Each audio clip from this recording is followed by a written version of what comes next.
Hi everybody, hope you're doing well. Welcome to your MCN for Monday, a collection of Marvel Contest of Champions based information and key points that to put you well informed with what's going on at the moment with the game. Bit of a funny story, my sister's just come back from America, which some people might know if you've been watching some of the videos I've been mentioning it. And in particular, she got noticed for her accent. Somebody came up to her and said, "Oh, I love your accent, where are you from?" And my sister said, "I'm from England." And the response was, "And you're here." I like you Americans. You say the darndest things and never change. Yes, as indeed we are here right now. There's a few issues going on in the game. One in particular, UI. A couple of people mentioned this. A few people have also like tagged me and stuff. You can see in the top left hand corner, there's 7 stars. All of them being covered by the purple border, which isn't ideal. There's a few other things as well with the how everything is cleaned up, and some people are mentioning it on like a smaller device like mobile. It's not looking too clean, so to speak. Of course, Player here mentioned since the Revent UI update, the interface is no longer accounts for safe area on the side edges to avoid being overlapped by the camera pill cutout. Due to this, there are buttons and text that are unreadable, impossible to interact with across multiple pages, etc. Kabam Dork Lessons, Dave says, got eyes on this, we'll get the team eyes on it as well. Of course, as people know, a lot of people don't know actually, the community team relay information to the game team. The game team then have to relay information back to the community team to then tell us about it, and that's kind of how things work in development, especially from a large team perspective. If it's an indie team, chances are there's people that double up and kind of cover different types of aspects, and might even find that someone from a game team is also a community team member, because in indie development everybody does everything. You have to cover so many different jobs. You'll find people doing promotion, advertising and marketing, as well as, you know, rigging, I don't know, characters, the game, like map design. They'll be doing that as well, like 3D modeling and doing marketing. Anyway, that's that. There's also, and I didn't mention this, but it's cool, the store which Kabam put in a little while ago is back. The new kind of like scheme of things of, oh, there's a different layout and stuff. I do actually like this. This is my preferred level of kind of you know, how it looks, which is, you know, just up my street. But it does, with changing this stuff, cause errors and issues elsewhere, and hopefully this kind of UI experience will improve. State of communication in the game at the moment, a little bit of an update. We did have coverage of this on Wednesday, I think, and we did a little bit of coverage on Friday, but I think this is good as well. As much as I appreciate what is going on with the team, they are working pretty hard to get as much information, the community team that is, not finding stuff out about the game team, because again, just to kind of like let people know, if you don't know already, there's the game team and then there's the community team. The community team are to communicate to the games team, but if the games team don't communicate back to the community team, we don't know any information. They're two separate teams. A lot of people seem to have this assumption that Kabam, that everyone does all the same jobs. It's not. It's like departmentized. If you've worked in a big organization, and the company that I used to head up like ages ago, back in 2019, we'd have different people that did different things in different departments. I wouldn't say that the handyman and kind of like the handyman team would do like the front of house team. I've got handyman serving coffee. You know, it's not going to happen like that. And the same thing when it comes to any organization that you work for. You're not going to find that. If you're at school, you're not going to expect your janitor to go and teach a class on thermodynamics. It's hardly going to be a thing that's going to happen. So that's kind of like that there. But of course we need information. As much as I can explain it and then kind of go, oh, benefit of the doubt, there is key information that you need. If you're investing into a champion, whether it's money or whether it's rank up materials, you want to know that you can actually use it in the content. And the scary thing, of course, as we know, is rebalances is a bit of a lottery 6 months from now. Will that champion be usable? Will they be nerfed into the ground, or will they get a little buff? Anyway, back to the topic at hand, communication, and when challenged on some things, which of course is important, especially with the Nefaria bug, you need to find out what's going on with it. So Dave says in response, no one is avoiding anything. We've got comms on our bugs page about the raids issue, which they do have actually. However, we do not have an update on the compensation yet. We've got an update on that. It will be the next 2 stories. We pin, like, there's kind of what is it called, time codes. So if you know already, if you click on it, you can go to different time codes as per what you want to watch. It's up to you what news story you want to get yourself acquainted with, or you could support the full show.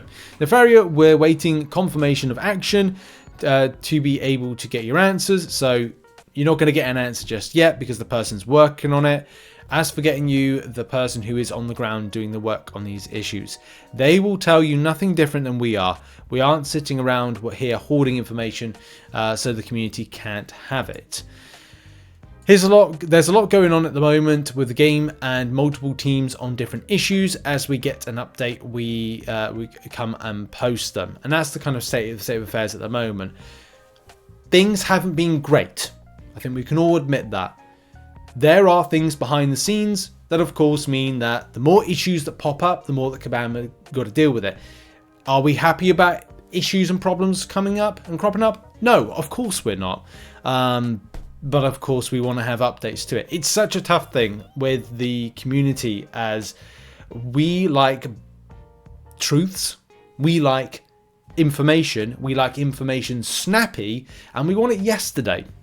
And there are people out there that are very not impatient, because at the end of the day, this is true. If you're spending your money on stuff in game, you want to make sure that it works. It's a service. If your service doesn't work, then you have to ask your question, why are you paying for said service?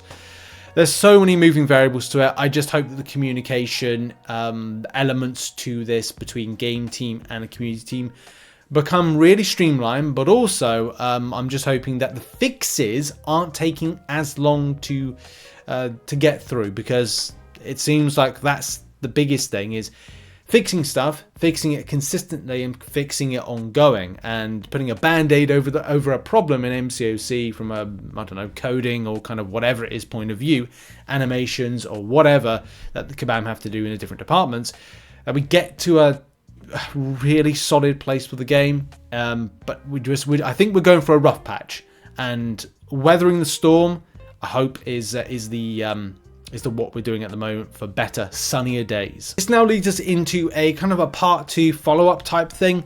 On the subject of AI, the AI in this game is not good at the moment. It goes through patches where either inputs are really bad in game, and then they seem to be fine for a while, then they get bleh. Then the second thing is the quality of AI, is that the Defender AI is good, then it gets bad for a while, and then it needs to be retuned.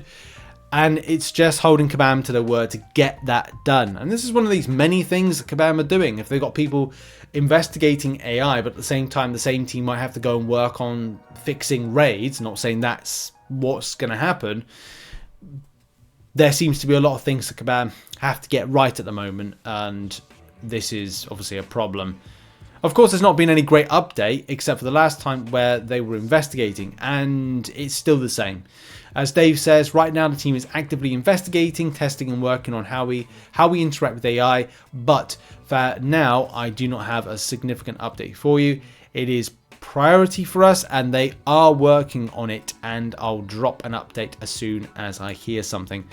That's promising. At least that's some good breadcrumbs to be fed. It's not anything substantial, it's just a crumb that we can at least kind of go, yum, yum, yum, okay, that's fine. That kind of like ticks things over for now, but I know that a lot of players, including myself, want to see a massive improvement with AI. It's just a bit unbearable and sucks away the fun, especially when you want to go and play thing. It doesn't take away from it. It's not like a game ender. Like, I'm not going to go, oh well, I'm not going to do this and that because of the AI. I'm still going to do stuff. It's just noticing these little nuances, unnatural movements, and unfair interactions that just take away from that kind of extra fun that I have with the game. Like, I want to be getting my kind of like short intercept in. I don't want to have to second guess myself and go, this is unpleasant, this is not what I enjoyed about the game several years ago. I want to take that away and stop feeling nervous about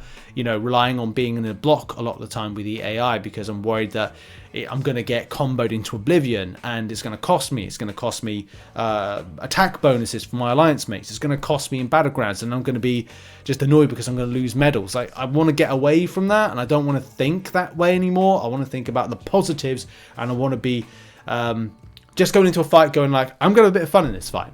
But what are your thoughts on the factors of AI, and are you looking forward to an improvement with it? I certainly am, but they're still investigating, so I don't know. How long's a piece of string? It's going to take a while, I think. Anyway, moving on to our final bit of coverage and important information. So Kabam Rex let us know on Saturday. I was going to do a separate video, but I thought, nah, there's no point. I'm just going to have a bit of a rest and then kind of like put this in for the MCN for the Monday. So they have said, first of all, happy to finally return with some news on compensation for alliances impacted by the recent enlistment bugs in raids. Alliances were enlisted for the cancelled raid week last week who were unable to successfully re-enlist for the current raid week will be receiving raid map rewards consisting of a completion selector, 7,500 7-star shards, brilliant, or 15,000 6-star shards. I think that's is it a progression based thing? 1 million gold, 2 times 25% tier 6 class catalyst crystals, 1 tier 6 basic, 1 tier 3 alpha, along with these map rewards. So you'll also receive 3 raid chests. Ooh! Additionally, the compensation of last week's AQ rewards. I don't know how they do that. That'll probably be like it'll pop up into your what is it called? Yeah, inbox, and I suppose it'll work like that. AQ rewards are still in the pipeline for every summoner in alliances. Don't worry, we'll absolutely still be finding its way to you all. You can expect. Let's put it better than shot there. You can expect both of these compensation packages to reach you sometime next week. So these will come, you know, hopefully by the end of Friday. Thank you for your patience through these frustrating 2 weeks. Rest assured, knowing that we'll be doing everything we can to not only make this right, but ensure this won't happen again in the future. Of course, because it just takes away Kabam's time. If Kabam are working on this bug, this issue, this problem, then guess what? They're not working on other things because they don't have an extensive team, because that's all thanks to Netmarble and of course the people that want to squeeze pips from them. And I'm not gonna rant about like Netmarble. We all know that the truths of the matter of stuff. Resource these guys and they'll do brilliant stuff. Take away resource and people to do job, and guess what? You know, nothing gets done to the extent of pace that we as a community would like to see. But there we go. That is it for the show for Monday. Thank you very much for watching. Make sure to check out some other content. Good news with the compensation, bad news with the state of getting you know, bugs and issues fixed, but at least we got compensation, and that's something, isn't it? Your thoughts on some of the stories we've talked about today in the comments, and I'll see you all soon. Much love and goodbye.